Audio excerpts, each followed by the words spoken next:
Subscribe করতে ভুলবেন না আমাদের চ্যানেলটি ডাটার রান্নাঘর।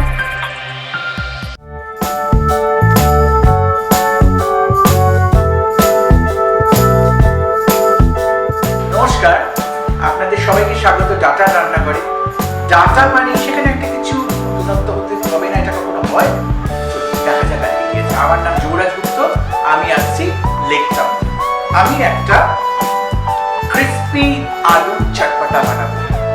আলু চটপটা magic with data.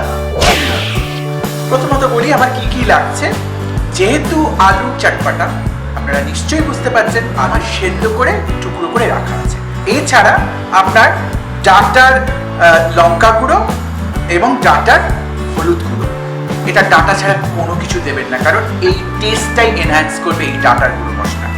Apart from this যেগুলো আমার লাগছে সেটা হচ্ছে স্বাদ মতো নুন, স্বাদ মতো চিনি, একটু মরিচ, রসুন কুচি, আদা কুচি, পেঁয়াজ কুচি, একটু কর্নফ্লাওয়ার, বিকজ এটা ক্রিস্পি হবে, ক্রিস্পিনেসটা কর্নফ্লাওয়ার ছাড়া আসবে না।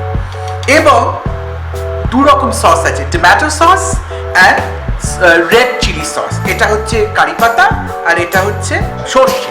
সর্ষে কারি পাতা ফোড়ন করবে, ধনে পাতা আর লেবু, এটা স্বাদটাকে বাড়িয়ে দেবে। চলুন তাহলে শুরু করা যাক। যে আলুটা এখানে রাখা আছে, সেদ্ধ করে কাটা আলুটা আমি একটা পাত্রে ঢালছি, কারণ আমাকে তো মিক্স করতে হবে। তাহলে আমি পুরোটা ঢেলে দিলাম, আমার পুরোটাই থাকবে। এবারে আমি যেটা করব সেটা হচ্ছে আমি কর্নফ্লাওয়ার যেটা আছে কর্নফ্লাওয়ারটা দিয়ে দেবো। কর্নফ্লাওয়ার ক্রিসপিনেসটা আনবে, এটা ভালো করে আমি মিশিয়ে দেবো, যতটা আছে পুরোটা মিশিয়ে দেবো। আমি একটা চামচ দিচ্ছি, চামচ দিয়ে কর্নফ্লাওয়ারটা লাগবে, বুঝেছেন? যতটা দেবেন ততটাই ক্রিসপিনেসটা আসবে।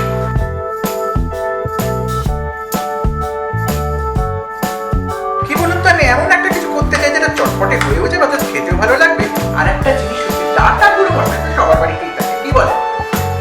এইবারে এটা হয়ে গেছে। এবার আমি যেটা করব, আমি অল্প, খুব অল্প, এটা তো ম্যাজিক মশলা, এটা না দিলে চলবে না ডাটা গুঁড়ো মশলা। আমি একটুখানি খুব অল্প, দেখুন খুবই সামান্য একটা কালার আনার জন্য আমি ডাটার হলুদ গুঁড়ো, মানে মনে হচ্ছে যেন আলুর গায়ে হলুদ হচ্ছে, ঠিক আছে? আমি ডাটার হলুদ গুঁড়ো দিলাম।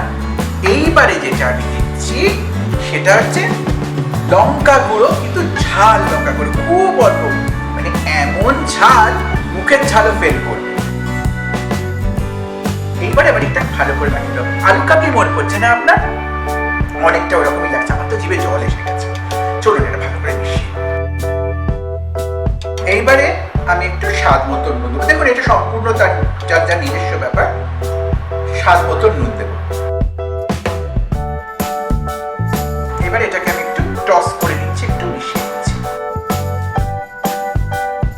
And it's ready to be fried now. তাহলে এবার আমি এখানে আস্তে করে ঢেলে দিচ্ছি।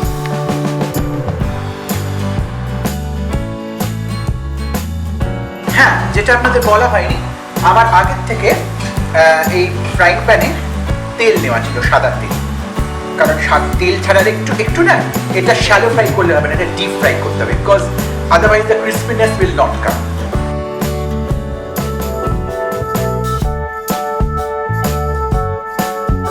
একটু উল্টে পাল্টে দিচ্ছি, নাহলে একটা দিক পুড়ে যাবে। একটু হোক একটা দিক। ফ্রাইটা হয়ে গেছে, ডিপ ফ্রাই হয়ে গেছে, দেখুন গোল্ডেন ব্রাউন কালার এসে গেছে। Naturally it's ready. এবার আমি এটাকে না তুলে নেব। এবারে আমি আস্তে করে এটাকে তুলবো। আপনারা দেখতে পাচ্ছেন আমার যেহেতু ডিপ ফ্রাই করেছিলাম অনেকটা তেল লেগেছিল, আমি বাকি তেলটাকে ঢেলে নিয়েছি, স্ট্রেন করে নিয়েছি। আমার যেটুকু প্রয়োজন সেটুকু রেখেছি। এবার চলুন চটপট বাকি রান্নাটা করে দিই। সর্ষেটা নিচ্ছি, কারণ সর্ষে ফোড়ন দেবো। তার সঙ্গে আমি একটু কারি পাতা দেবো, মানে কারি পাতা সর্ষে ফোড়নটা দিচ্ছি। গন্ধটা অনেক ভালো লাগে, খুব একটা কারি পাতার গন্ধ তো জানেন, ভীষণ একটা সুন্দর গন্ধ থাকে, একটা ফ্রেশনেস থাকে। এবারে আমি প্রথমে যেটা করব, প্রথম যে আরেকটা ইনগ্রেডিয়েন্ট দেবো সেটা হচ্ছে আমি আদা কুচিটা দেবো। কারণ কি হয়, আদায় না একটা গন্ধ থাকে, সেই গন্ধটা আর লাগবে না আপনাদের। গন্ধটা মানে আমি যদি এটা আগে দিয়ে দিই, হালকা একটু ভেজে নেবো গন্ধটাকে মারার জন্য, আদার গন্ধটা। এইবারে দেখুন এটা হয়ে এসছে, খুব বেশি লালচি করবো না, তাহলে তেতো হয়ে যাবে। এইবারে আমি রসুন কুচিটা দেবো। আমার যে রসুন মানে গ্রেট করে করা ছিল সেইটাকে আমি দিয়ে দেবো। এর সঙ্গে সঙ্গে আমি পেঁয়াজ কুচিটা দিয়ে দেবো।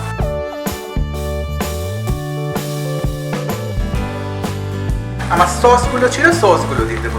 প্রথমে দেবো টমেটো সস,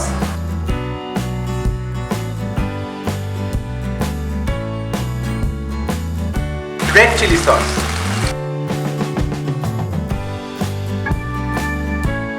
খানিকটা নুন দিয়ে দেবো। আবার বলছি অ্যাজ পার টেস্ট। তাপটা কমিয়ে দিলাম, নাহলে এটা লেগে যেতে পারে, পুড়ে যেতে পারে।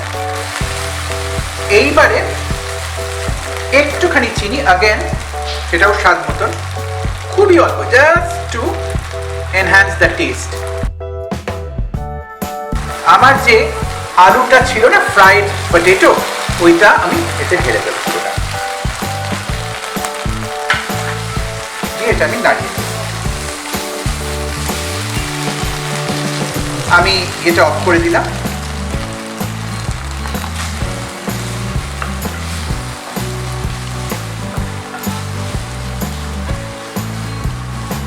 ভালো করে নাড়িয়ে নিলাম যাতে জিনিসটা মেখে যায়। এটা কি বলুন তো, বিকেল বেলা অনেক সময় না কি খাবো মানে মন চাই একটু খেতে, তখন গিন্নিদের বিরক্ত না করে আমরা নিজেরাই তো এটা বানিয়ে ফেলতে পারি চটপট। একটু গরম গরম কফি আর এটা দিলে গিন্নিরও মন ভুলে গেল, আপনারও পেট ভরে গেল। মরিচ একটা অন্যরকম ঘ্রাণ এনে দেয় আর টেস্টটাও এনহ্যান্স করে। আমি একটুখানি মরিচ দেবো। আবার বলছি, এটা কিন্তু টোটালি আপ টু ইউ, আপনি কিরকম খাবেন তার উপরে নির্ভর করছে, আপনার স্বাদের উপর নির্ভর করছে। আমার লেবু কাটা ছিল পাতি লেবু, পাতি লেবুটা আমি একটু উপর থেকে চিপে দেবো, because it will bring a tanginess in this dish. আমি একটু পাতি লেবুটা চিপে দিলাম।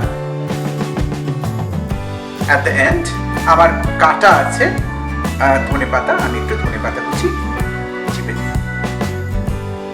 চলুন এবার চটপট করে এটা আমরা নামিয়ে নিই। এবারে যেটা করব, আমার রেডি হয়ে গেছে। এবারে আমি এটাকে ঢালবো।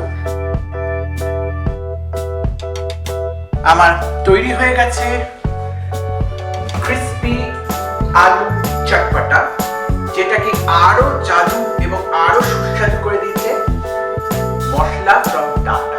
ডাটার কথা ধরেই বলি, আমি এখানে ডাটার কি মশলা ইউজ করেছি যদি আপনারা বলতে পারেন, তাহলে আমার মতোই আপনারাও এখানে এসে রান্না করবেন, ডাটার রান্না করে, বুঝতেই পারছেন। আর একটা হচ্ছে, যদি আপনাদের সত্যি ভালো লেগে থাকে এই রান্নাটা, এরকম একটা চটপটা একটা রান্না, আপনারা প্লিজ 3 টাইমস আপনারা সাবস্ক্রাইব করে দেবেন চ্যানেলটা, যদি সাবস্ক্রাইব না করে থাকেন লাইক শেয়ার কমেন্ট করবেন, যতটা পাবেন যত সবার সঙ্গে করবেন, এন্ড এনজয় করবেন ডাটার রান্না। Thank you. আপনি কি হতে চান ডাটার রান্নাঘরের সদস্য? আপনার বিশেষ রেসিপিটা সব বন্ধুদের সাথে শেয়ার করতে চান? তাহলে আজকেই রেসিপিটি বানিয়ে ফেলুন আপনার ডাটার রান্নাঘরে, আর সেটি রেকর্ডিং করে পাঠিয়ে দিন আমাদের এই হোয়াটসঅ্যাপ নাম্বারে।